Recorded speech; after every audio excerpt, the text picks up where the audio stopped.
required. Item 13, which is to adopt a resolution establishing the City of Oakland's budget process, transparency, and public participation policy. There are 6 speakers. All right, do we want to have a presentation first? Speakers. All right, Ms. Schaff, are you presenting? I am presenting to my colleagues. This legislation has been through the Finance Committee twice, so I won't go into great detail. I will turn your attention to the supplemental that presents some slight alternative language. Again, the idea of this policy is to codify past practices, but also set very clear expectations for the process by which the City Council adopts the final budget for the City of Oakland. There are 11 requirements in this policy, ranging from a new requirement that is proposed in this supplemental to have a fall retreat to begin the discussion of overall City Council priorities and priority areas for individual council members, but also for the council as a whole, all the way to a kind of process feedback requirement that the Budget Advisory Committee be requested to provide a report to the Finance Committee every fall following the adoption of the budget to give some feedback on how the process went, whether the public participation was robust, and whether or not there was sufficient transparency in the budget adoption process. I will draw your attention just to a few new suggested language changes. The first one I pointed out. Again, it is now the new item number 1. And there's some clarifying language that was added in Section 2 regarding the 5-year forecast that better defines what baseline is. It's not a substantive change. In Section 3 regarding the assessment of stakeholder needs, concerns, and priorities, it is, again, very clear that the city is not required to commission a paid professional poll, but there is some clarifying language that if a non-professional, statistically relevant poll is not conducted, if just an informal informational poll is conducted, there's also that poll should not appear as part of the budget document. If a professional poll is commissioned, it shall be part of the budget document. But in either case, it will be published in publicly available document. Section 4 is regarding the statement of council member priorities. That remains the same. 5 is the administrator's budget outlook message and calendar report. 6 is the release of the mayor and administrator's proposed budget and fact sheet. Again, it provides a little bit more detail with regard to what the proposed budget shall include. It shall indicate staffing by listing the number of positions in each classification for each department, including a listing of each position proposed for addition or deletion. That's important information for the public to have. I also passed out, I think everyone's received it, I apologize for the handwritten additions, on section number 9, some clarifying language that when the City Council President presents a proposed budget, that the City Council President will be doing that on behalf of the Council. And then finally, Section 10 is a prohibition to amendments to the budget on the floor the night of final passage. We did add kind of an emergency escape clause, so to speak, that does specify that this 3-day notice, again, under normal circumstances, any proposed change to the budget must be publicly noticed and published a minimum of 3 days prior to the final adoption of the budget. But this adds that the 3-day noticing requirement may be waived by a vote of at least 6 council members upon the finding that 1, new information impacting the budget by at least $1 million came to the attention of the body after the publication deadline, making it not reasonably possible to meet the additional notice requirement, and 2, the need to take immediate action on the item is required to avoid a substantial adverse impact that would occur if the action were deferred to a subsequent special or regular meeting, such as employee layoffs. So again, to specify that there are some circumstances where it may serve the public for us to be able to make a change to the budget on the floor. So with that, I would love to hear the public speakers, and I want to thank all the council members who provided input for this, and particularly Oakland Rising, as well as the League of Women Voters, the Budget Advisory Committee, who also provided invaluable input into the creation of this policy. Thank you. All right, let's take the public speakers. As I call your name, please approach the podium in any order and state your name for the record. Jay Asford, Jessamine Sabag, Jamise Myers, Catherine Gavsey, Paul Young, Vanessa Moses, and Miguel Vargos. All right, please approach the podium and tell us your name. Good evening, Council President Kernahan, council members. My name is Jay Ashford. I am the chairperson for the Budget Advisory Committee. As many of you know, we are a representative voice of the citizens of Oakland on budgetary issues and concerns. Our members come from across the city and represent a wide variety of both personal and professional backgrounds and experiences. But the one thing we do agree on is the need for a better and a more robust process, as is represented by this proposal. A more robust process offers more channels for citizen input, including not only the proposed increased role for the BAC, but more importantly, the survey mechanism that we feel will help ensure that the council has access to a wider variety of residents who may not otherwise voice their opinion, or who are unwilling or unable to show up to the community forums that have been held around town recently. This proposal offers improved transparency into the budget process itself and provides greater citizen insight into budget priorities, allowing citizens, we feel, to better understand the difficult decisions and trade-offs that this council must make. We support the more uniform approach to the amendments, permitting the council to make more informed decisions and providing the public with greater transparency and participation in that process as well. Lastly, we like the efforts that have been made recently to provide key budget data online and in an open, shared, and easily understandable format. We feel that you council members are showing a real commitment to the openness of this process by passing this proposal. And lastly, the Budget Advisory Committee is ready and willing to assist and to be of service to this council. Thank you for your time. Thank you, Mr. Ashford. Next person. Good evening, council members. My name is Jessamine Sabag. I'm Deputy Director of Oakland Rising. I'm also on the Budget Advisory Committee, but I'm here representing Oakland Rising tonight. Some of the core principles that we stand for are transparency, accountability, and community engagement. And we believe that this proposal before you tonight does a beautiful job of laying out those things and moving our city government towards really good, open governance. So we encourage you to support it.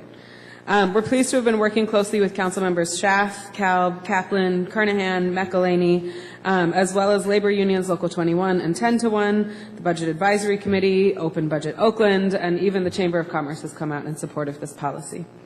I think we've all worked together in a good way that actually represents the kind of partnership that we want to see in city government and in the development of policies that meet a diverse array of needs. And in addition, Oakland Rising last fall during our November election campaign asked voters whether or not they supported more transparency and accountability in our city budget process, and we had over 13,000 people say yes, with an overwhelming majority in support. In our work over the last 3 years, working on the budget process and proposals, we've discovered, it's become apparent that a lot of the budget process and information is inaccessible to everyday Oaklanders. So by establishing a timeline, as this policy does, we're improving transparency and accountability in the overall budget process. We're also excited about the community survey or poll that is included in the policy as a mechanism for better community engagement. And lastly, we're particularly excited about the annual evaluation that is built in as a community feedback loop to continually improve the budget process, because we have a lot more ideas about how to do it that are not included yet in this proposal. So in closing, this is a strong step towards good open government and an example of the policies we'd like to see you all move forward in many other areas in the city. So we encourage you to vote yes. Thank you for your support. Good evening. My name is Janice Myers, and I work for the East Bay Alliance for a Sustainable Economy, affiliated with Oakland Rising, but more importantly, I'm a resident of District 3. And I come tonight to also echo many of Jessamine's comments to say thank you very much to council members who she named, who worked very closely and met with me and who sent their staff to meet with me to include really valuable suggestions and make this policy what it is. This is exactly what this policy is about, in that spirit of empowering community to participate and take ownership over important decision making, such as shaping the budget process. We think that this policy is a great starting point for creating a more accountable and inclusive budget process. And as Jessamine mentioned, Oaklanders want and deserve to be part of these important decisions.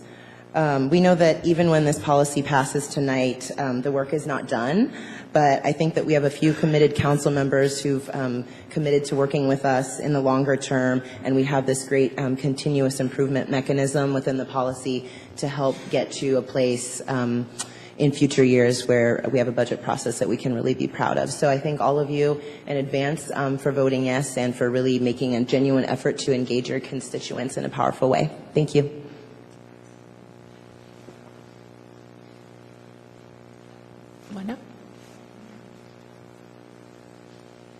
Good evening, City Council members. I'm Catherine Gavsey with the League of Women Voters of Oakland. The League of Women Voters is pleased to see the Council considering this budget transparency and public participation policy.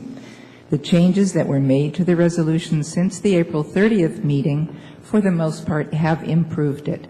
However, we are concerned now about the waiver to the 3-day requirement for Council members' amendments to the final budget to be published in the Council packet.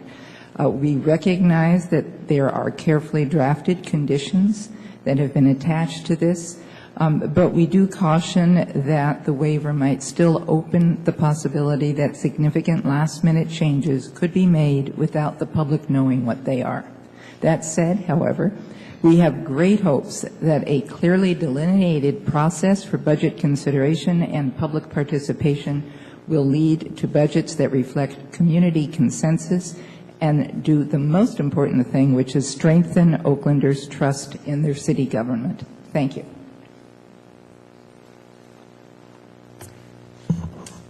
All right. That's all of the public speakers. Comments, questions from the council members? Ms. McElhaney. Good evening. I want to commend my colleague, Council Member Schaaf, for the incredible work to do this. I think it is incredibly important work to continue to refine the way in which we engage the citizens. As I was running for office, I was curious about the relationship between the city's commissions and the recommendations to this body. So I appreciate the thoughtfulness that has gone into this. And I also know that there are ways in which, as we begin to implement this, we'll begin to put it into practice and it'll get refined over time. Because one of the things I also think that many institutions can be guilty of is this sort of paralysis of analysis about how do you perfect it before you get it out the door. So I appreciate this.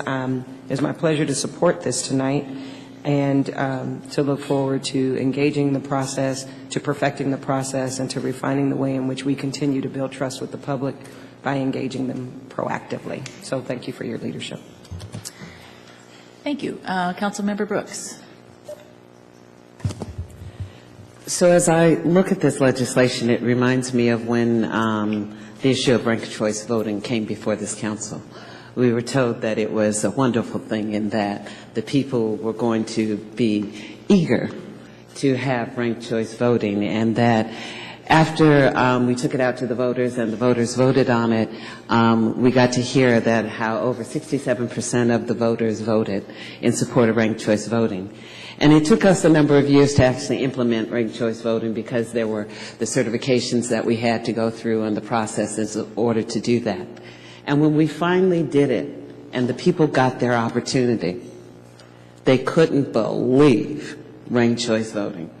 And they absolutely were appalled by it. We continue to hear comments from people about ranked choice voting. And some of the same players that are talking about this transparency that is so good for the people didn't bother and still don't want to take this process out and have it vetted by the people who are going to be impacted by it. And so this was before the council a couple of weeks ago, and the reason that it was pulled off calendar was because it had not even been vetted with our labor unions. And so they did that, and as late as today, I received an email from Local 21, and I'm sure that the rest of you did, with respect to their opposition, unless there were some amendments made to this legislation because it is so rigid. We have had a process, as we talk about this legislation, that has been somewhat revisionist.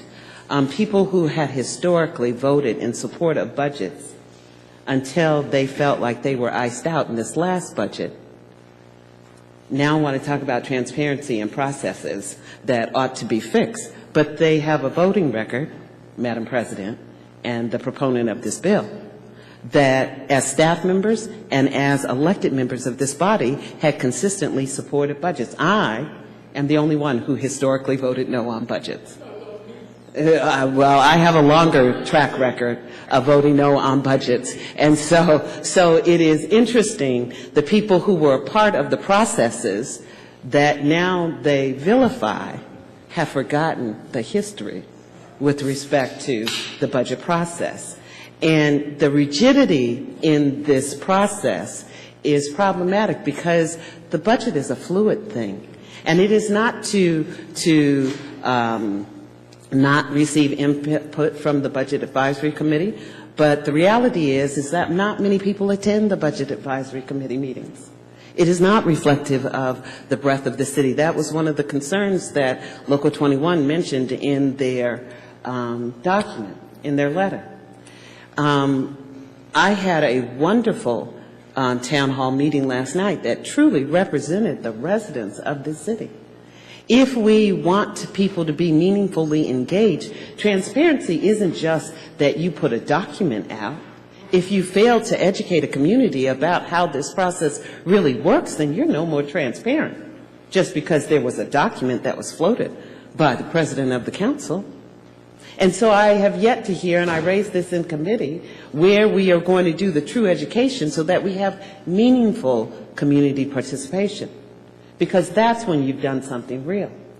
Other jurisdictions have done civic participation and done it in a way that you truly engage the public. They have set aside, some of them, certain amounts of money that they actually let the people vote on. There was a local, Vallejo just did a process that they allowed the public to vote on a portion of the budget. So if we're going to have real transparency and real meaningful participation, let's educate people on how this process works, because it is not the floating of a document that is transparent. It is an educational process to make sure people are fully informed. This doesn't speak to that, and all of the must language and shall language is mandatory language. It means something. We have 5 attorneys that sit up here. You know that is not permissive language. 4 attorneys, 5 attorneys, whatever. We have a lot of attorneys up here, and we know the importance of language, and especially the must and the shall language. And so it is imperative that if we want to be transparent, let's take this process out and vet it. I've raised this issue before, and I know that the proponent of the bill will say, we gave you 3 weeks to go and vet this legislation. Well, thank you. You didn't invite the public to the meeting. You didn't tell people this is taking place. And when we come on high and tell the people what is best for them and don't bother to get their input, are we really serving them? I'll be voting no. I'm going to call on Councilmember Kolb. Thank you, Madam President. I will also be supporting this tonight, and I appreciate all the work that's gone into talking with some stakeholders, a range of stakeholders, and the amendments and the kind of the iterative process that has been engaged in. I also agree with Councilmember McElhaney's comment that you put something forward, and once we implement it, inevitably it's going to be modified down the road as we see how it actually works. And that's common when it comes to new pieces of legislation. So there's nothing wrong with that. I also, and this is when I looked at the first version of this quite a while ago, I had a lot of questions about, is this going to really tie our hands and substantially limit our own flexibility, and I feel comfortable after talking with people, including the city attorney's office, that a council member during our budget meetings and when a proposed budget comes forward, in a couple of weeks, we still have the opportunity to make an amendment, to offer an amendment, to gather votes for the amendment. So we're not hindered from doing that. We will still have an opportunity, probably a necessity, to have a mid-cycle adjustment. This doesn't change that. So I think there's enough structure with sufficient flexibility in this where I'm comfortable voting for it. But again, as we implement it, we may see some needs for modifications, and then we'll address it at that time. So I'll be voting aye. Thank you. Thank you. I'm going to call on myself right now. So I agree with the comments of Ms. McElhaney and Mr. Kalb that this may not be absolutely perfect, but I think it goes a long, long way to increasing the public participation in our budgeting process. And the things I like about it are that it just creates some time for the public to actually be able to see the budget proposals before we vote on them. And and before we even get to the point of doing budget proposals, the city will do a survey of random city residents and get input on the budget that way. And who's going to do that survey? Is it going to be Mr. Reed? When I'm through speaking, you can. I'm just asking you a question. You're interrupting me. I'm asking you a question. The city administration can hire a professional pollster to do that kind of thing. And so we can debate about whether we have the money to do it, but one of the big advantages to doing that kind of public polling is that you get a random sample of voters who then get to say what their priorities are. Whereas oftentimes when we have public meetings, there are a lot of viewpoints that don't get represented. There are, the majority of Oakland citizens do not come to town hall meetings. They do not come to city hall. But they will often email us, which is one way that we hear a lot from people.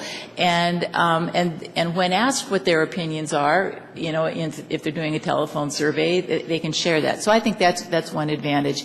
But the other, I think, just really key piece of this is that this requires that some kind of budget proposal comes from the council several weeks before the final vote, and in no case less than 3 days, so that the public has a chance to see what that written proposal is and comment on it in an intelligent way, and for all of our colleagues actually to look at it and evaluate it before having to vote. So those are my comments. So next person who has not spoken is Councilmember Reed. Thank you, Madam Chair. I'm sorry that you assumed that I was interrupting you. I was asking you a basic question, which I was hoping that you would respond. Because in the past, when things have happened, it's been Oakland on the Rise who come and do surveys in each of our districts and come down and tell us about how many folks that they've identified, just like they did when we had ranked choice voting. And so, residents in my district don't have the technology, Ms. Kernahan, to email you or me. But I would assume that you would understand the issues that are in your district, like I hope that Councilmember Schaaf understand the issues in her district. I know when I vote on issues, it's because I do understand the issues that are impacting the quality of life within my district. And so I attempt to convince all of you to believe in what we've been trying to do out in East Oakland in order to turn a community around that ultimately has an impact on a city as a whole. And ranked choice voting is still confusing in the district. Those who served where my 3 new colleagues sit at, a lot of them supported ranked choice voting, but wish they hadn't after they saw the results. This is not going to increase citizens' participation. This isn't about transparency. So I wish you and Ms. Schaaf stop being a goody-goody two-shoe and talk about transparency, because that's not That's not what this is about. So, my colleagues across the way, I am truly disappointed in those of you who are going to support this. I just wish you would have taken the time out and looked at the videos in budget discussions in years gone by. Because I certainly hope that if you had, you probably wouldn't be taking the position that you are. But do as you may, because you have to go and you got to stand before your voters when you run for re-election. And I wish you well. I do. But I am thoroughly disappointed. But I expected for you guys to get co-opted by the president of the council, about the chair of the finance committee. I just knew what was going to happen, and it played out just the way I expected it to. And let me end on this note. And so when I've been really optimistic about the future of the city, I'm really concerned now about the future of the city. Mr. Reed, could you, since you asked me a question, I'm going to ask you one. So I'm going to vote no on it. Okay. So I don't understand the analogy at all between ranked choice voting and this. They are so completely different. I mean, anyway. It is the process. This process doesn't actually change. All it does is stretch it out. But it does not change who votes. You asked me a question. Let me respond. So okay. how do you think this is going to increase citizen participation? Ranked choice didn't do it. Madam Chair, And some of the same people who are here advocating about being in support of this was the same people who was advocating for ranked choice voting. I think you really do a disservice to the people of color in the city when you come up with these so-called brilliant ideas of how you're going to increase inclusion. Well, you don't do it in the flatlands of my district. You discourage the voters and the residents of my district in participating in what should be a democratic process. Councilmember Schaaf, you're next in the queue. I'm not going to add much, only to say that one cannot let the perfect be the enemy of the good, that this is a starting place, this is aspirational, it has a constant improvement loop in it. It does specify that the city administrator is responsible for conducting the survey, although obviously all council members can do it. I did a survey through email this year, and I had almost 500 responses, which is certainly more people than came to any meeting that I held. So with that, I would like to move acceptance of this resolution, and specifically the version that is contained in the supplemental report with the changes in that, as well as the handwritten changes that were passed out on the dais tonight. That's my motion. And I do have two more people in the queue, but I will entertain a second to that motion. Seconded by Mr. Kalb. Remaining to speak are Councilmember Gallo and Ms. McElhaney after that. Thank you. And let me first of all express my appreciation to Councilmember Reed and Councilmember Brooks for their comments. And you know, when it comes to the need in supporting actions when it comes budgetarily, I most likely will be alongside of you due to the fact that the issues in East Oakland, the issues in my area, and the issues in West Oakland, and certainly in District 6 are similar, if not the same, district-wide when it comes to serving the needs of our citizens. When it comes to public safety, when it comes to a clean city, and certainly when it comes to education and some of the other needs that we have here in Oakland. You know, for me, in terms of the resolution that's before me, it's it clearly defines a process in terms of how do we get to the budgetary goal of being able to work together and be able to debate the issue. Transparency, I mean, Oakland is great for transparency. You know, we got the Brown Act, Sunshine Act, all kinds of other acts.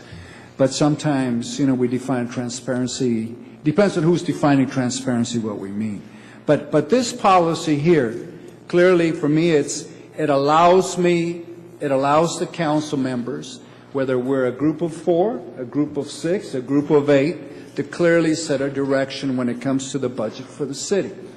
And at the same time, it allows for participation in our communities. I think that in certain areas like mine, perhaps Councilmember Reeves and Brooks, the attention needs to be a little more different, more sensitive in terms of the language needs, in terms of the whole approach of understanding numbers. I mean, we understand the need. We're clear about the need in our neighborhood, but I think in terms of understanding the budget and how it works within the city and what the priorities are within the city clearly needs to be defined a little better. So with that, I will support the initiative or the resolution, but the only reservation that I have is along the lines, since you brought up to do a poll, have the city administrator poll the neighborhood. I think that as we're elected to represent the residents of our district, and we should know what the needs are, because they're clearly defined in many different ways, not only through what we do, but in terms of, clearly what we vote on a biweekly basis, and clearly the numbers will tell us what we need to do. So I don't want to, set money aside to do a poll, because when we poll, certain neighborhoods, certain communities get left out. All right, so I think that we should, have an online process where people can email, respond, but at the same time in our neighborhood meetings, where it's my responsibility as a representative of District 5 to reach out to my residents and clearly try to define, if I don't know already, what the issues are and what the investment on this budget should be all about. So I will support the resolution based along in terms of setting a process that's clearly defined and how we're going to come to a resolution of investing in the city of Oakland. Thank you. Thank you, Mr. Gallo. And Ms. McElhaney, you're next. Thank you, Madam Chair. To my esteemed colleague from District 7, Vice Mayor Reed, I hold a great deal of respect for you, both in terms of your person and your accomplishments. But for you to indicate in this chamber that I have somehow been co-opted because I take a principled stand on transparency is insulting, sir. This council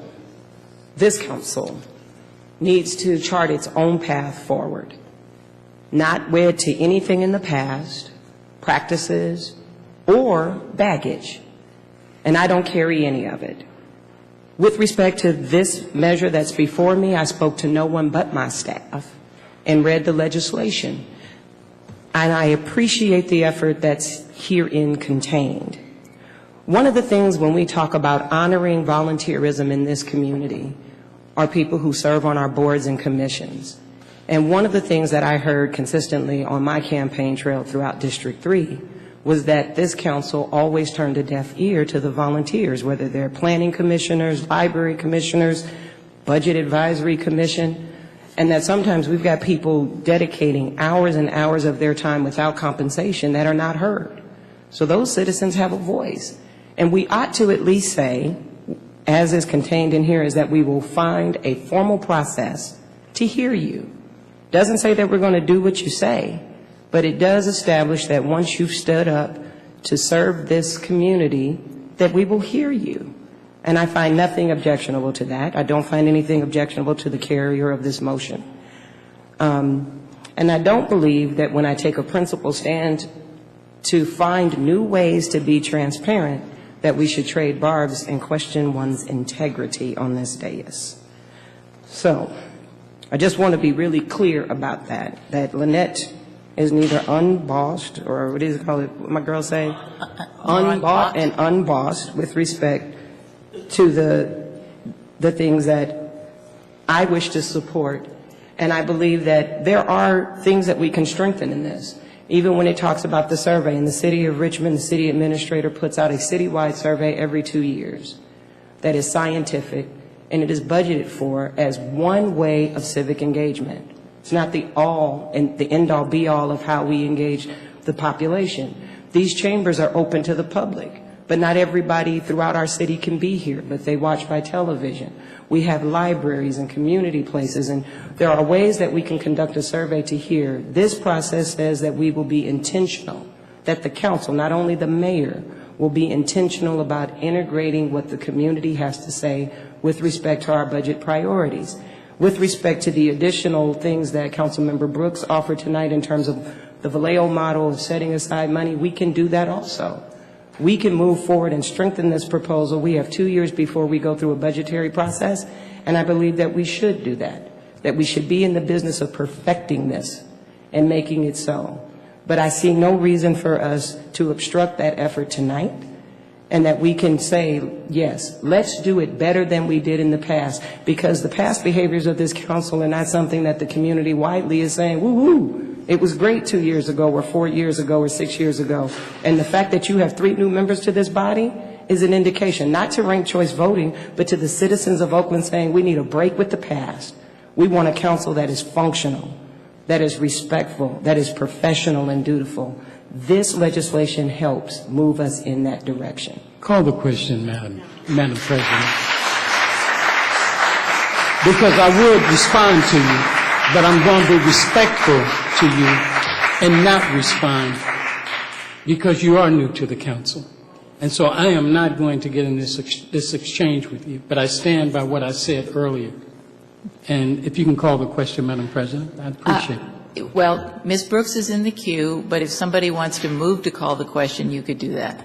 I'm going to speak to the issue. Okay, all right, Ms. Brooks, you speak. You're the last one in the queue. Then we will vote. Thank you.